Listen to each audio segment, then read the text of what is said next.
Welcome back to Real Roots Radio. I am so excited to welcome my friend Amy Beth Hale from the International Bluegrass Music Association to the program today. How are you doing, Miss Amy Beth? I'm fine, Daniel. How are you? I'm doing well. I appreciate you taking time out of your busy schedule in prepping for IBMA's World of Bluegrass to chat with our radio audience about why this is the biggest week in bluegrass, right? Absolutely. I'm excited about Chattanooga, and I'm a seventh generation Tennessean, so I'm happy that it's in Tennessee personally. The event had been in Raleigh for about the last dozen years, been in Right. Nashville, Owensboro, Louisville. What makes hmm Chattanooga such an exciting new host city and great new home for IBMA's World of Bluegrass Week? I'm going to have to say there's many reasons, but I'm going to have to say they're so enthusiastic to have us. I mean, it's just nonstop. Every time we're there, they're constantly just telling us how excited they are that this event's coming to their city.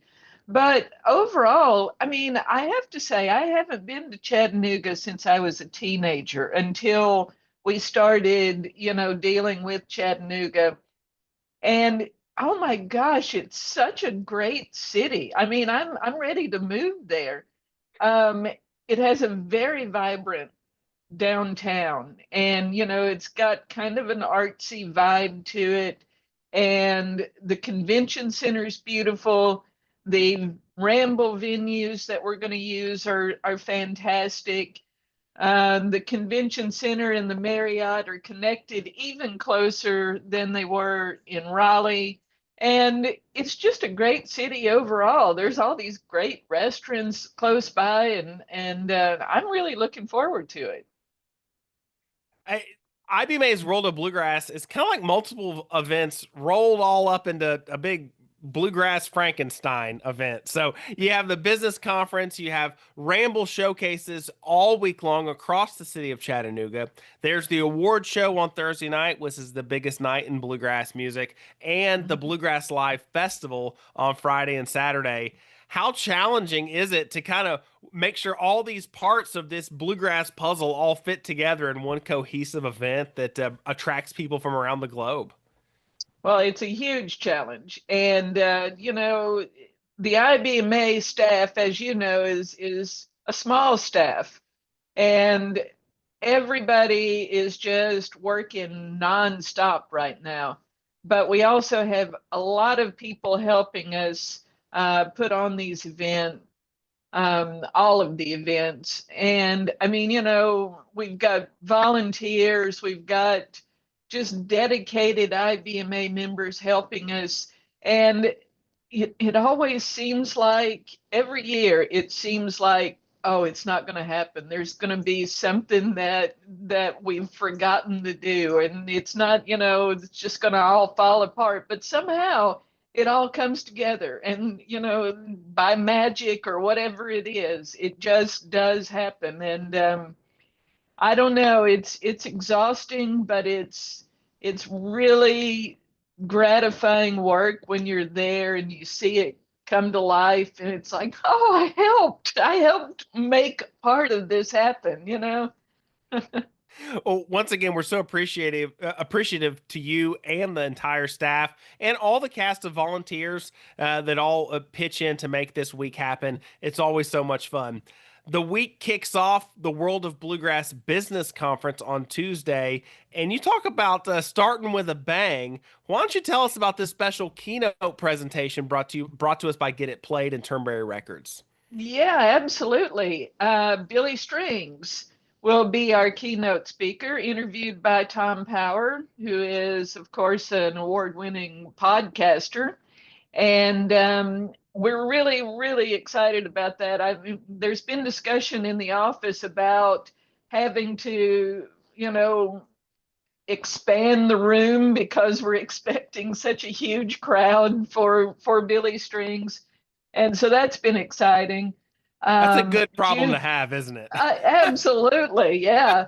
And Junior Sisk is going to be there to kick it all off and play for us, and it's going to be really good. Man, you got Junior picking and Billy Strings shining light on on his exciting career. What more could you want, right?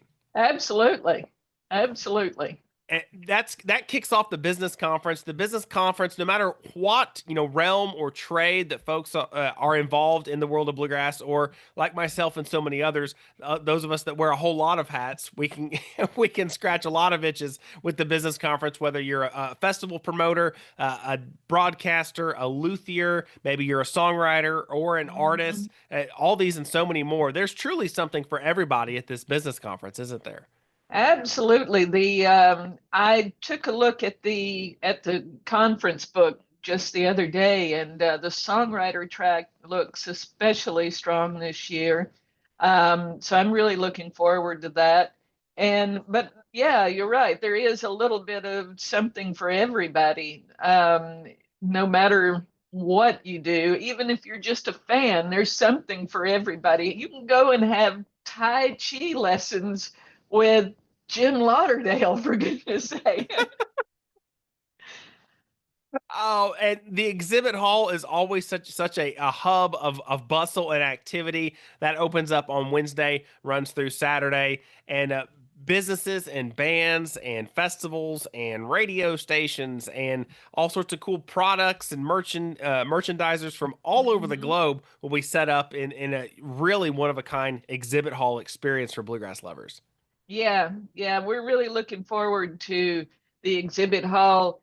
Um, I mean, I we've got so many people coming in, some people who haven't been in Raleigh for a few years, mainly because of, just like a travel situation. And they're like, well, we're going to come to Chattanooga. It's a little bit closer for us. And so I'm excited about that. Some returning exhibitors. We've got Jeff Pisano, who's a photographer. He's going to be there taking pictures for bands and artists and, well, just, other people who might need headshots and other promotional shots. I mean, it's a little bit of everything. We mentioned this Bluegrass Ramble showcases all across the city of Chattanooga. Why don't you tell us about some of the variety of bands that'll be participating in the Bluegrass Ramble and the variety of venues that Chattanooga will be offering some unique listening spots for this exciting new talent.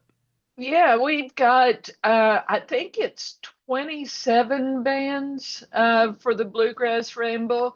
It's five venues plus the convention center. Those are the venues for the Ramble. I haven't seen all of the Ramble venues yet, but I've seen three of them, and they're great. But the bands themselves, I mean, it's a great collection of bands. Some new folks, some of the well-established folks. It's a good mixture. And let's see, I wrote down, let's see. Well, I didn't write down any of the Ramble bands. Of course not. I'm prepared for everything else, but not. I didn't write down the Ramble bands. But Hey, I I mean, know but that it's everybody, Special Consensus, Caroline Owens, Hillary Klug, Foreign Landers are going to be there. Let's see who else we got. We've got Vicky Vaughn, who is yeah. There always you go. a lightning rod. So much diversity of talent, whether more traditional, more progressive, or stuff smack dab in the middle. There's something for everybody. Yeah. Thank you for that. There's so much stuff that I've got to remember right now. But thank you for doing that. And yeah, absolutely. And I saw you were interviewing Caroline this morning, weren't you? Yes, ma'am. Yes, Yeah. ma'am. So So that's excited great. that she'll be one of the showcase bands next week in Yeah. Chattanooga. Thursday night is the big award show, biggest night in bluegrass, and there's some really special co-hosts and special events taking place during the award show this year, aren't there? Yes, absolutely. Steve Martin and Allison Brown are our hosts, and I'm really looking forward to that. I'm sure it's going to be super entertaining. And If the wild and crazy guy can handle hosting the Oscars, I think glad that he could kind of test run with the Oscars before he moved up to the big leagues, right? yeah, right, exactly. But also, we are looking forward to Hot Rise and the Bluegrass Cardinals will be performing. They are, of course, new inductees to the Hall of Fame. Arnold Schultz is the third inductee to the Hall of Fame, and Dom Flemings will be there to perform in his honor. But you know, we have tons of other great performers as well, like Jason Carter and Michael Cleveland, who are having a really big year this year, and the Del McCurry Band and Appalachian Road Show. So it'll be a great time. That is Thursday evening, September the 18th, and there's still tickets available. If folks can't make it to Chattanooga and they want to check out the award show or the awards luncheons or some of the other special activities like the keynote, you guys are live streaming those this year, aren't you? We are live streaming the keynote, the two awards luncheons, Momentum Awards and the Industry Awards, and congratulations on your nominations for the Thank in the you. Industry Awards. Thank you. Well deserved. And so we'll be live streaming those on our Facebook page and on our YouTube channel. And then the awards show Thursday night, we will be live streaming through a site called volume.com. And so you can go to that website and see it there. Very Um, cool. yeah.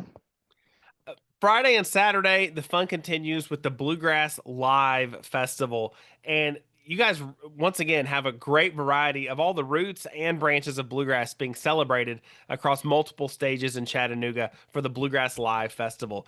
Who are some of the top acts that folks need to make sure they see next weekend? Yeah. Okay. Now, see, I did write those down. She's got her notebook for this one. you know, but Peter Rowan, the Wood Brothers, Allison Brown, Sister Sadie, Missy Raines, Trey Hensley, AJ Lee. I mean, you name it, they're probably going to be there. It's going to be a really good time. There's three stages this year. So I'm looking forward to seeing how that works. I think it's going to be really good, but three ticketed stages, and yeah, it's going to be great. It's going to be a lot of fun. And tickets are still available for the Bluegrass Live Festival. I'm assuming for the business conference, the award show, the rambles, the festival, everything's at worldofbluegrass.org, correct? That's right. That's right. And I wanted to mention, since, this is the first time for everybody in, Chattanooga in this new location for us, there is a YouTube video that we did, a webinar that we put up on our YouTube, I should say, called Who Moved My Banjo? And I love it. yeah, so Nancy Posey and Kristen Davidson, kind of took everybody through some frequently asked questions. And so I think that would be really helpful if people are looking for more information about stuff. Like I say, it's on our YouTube channel. It's on the IBMA YouTube channel. More info about the new host city and getting around Chattanooga and how the event is, how familiar things will be in new spots or maybe a little different, and also all sorts of new additions to World of Bluegrass coming to Chattanooga. Um, Yeah. Next Friday and Saturday as well, in addition to the Bluegrass Live Festival. That festival also kind of continues around the convention center as well. The exhibit hall will be open. There'll be some great workshop stages and more, and some special events. One thing that I noticed on the calendar that I'm particularly excited about, and I know our listeners will be as well, is a celebration of the songwriting of Bluegrass Music Hall of Famer Mr. Paul Williams. So that'll be a lot of fun. Oh, yeah. It seems like there's going to be some special guests for that one, including Doyle Lawson. So folks definitely want to make sure to check that out. Yeah, absolutely. Thank you so much for mentioning that. That's going to be really special. And it looks like on the calendar as well will even be an opportunity for people to get up close and personal with one of Jimmy Martin's guitars. So that's pretty cool too. Yeah, yeah, isn't that cool? He reached out to me and was well, not Jimmy, of course, but he reached out to me I was and gonna say you've said been that working too hard if Jimmy's yeah, reaching out to right, you, hon. but and he said that he would like to bring it down and let people hold it and take pictures with it, and we were excited to make that happen. So yeah, that'll be really great. Awesome. So the complete schedule, worldofbluegrass.org. Now, one more very, very important question for you, Miss Amy Beth. Okay. New city, going to Chattanooga. You've Yeah. visited Chattanooga a whole lot more than I have. So I need you to tell me, what are some of the best places to eat in Chattanooga while people are there for World of Bluegrass? Okay. Well, I will tell That's the you. most important question, right? So I think community pie is really good for pizza. And then there's a place that I really liked, and I think it's called Tupelo Honey. That was really good. So those are my two. I hear good things about Pickle Barrel, but I haven't tried that yet. Man, I will also tell you that the restaurant in the Marriott was very good. So I awesome. don't know. I have a lot to learn myself. I have to try them all out. You said there's a restaurant called Tupelo Honey. You know, Junior Sisk playing that kickoff event at before Billy Strings' keynote. You know, he's Yeah, one of his new songs is called "Sweeter Than Tupelo Honey." So maybe you can kind of work in a sponsorship deal. It's probably not too late to take someone's money, right? I'm gonna get Amy Sue on that. Well, Yeah. Amy Beth, thank you so much for joining us on Real Roots Radio today. All right. Thank you so much for having me. We'll see you in Chattanooga. See you in Chattanooga. All right.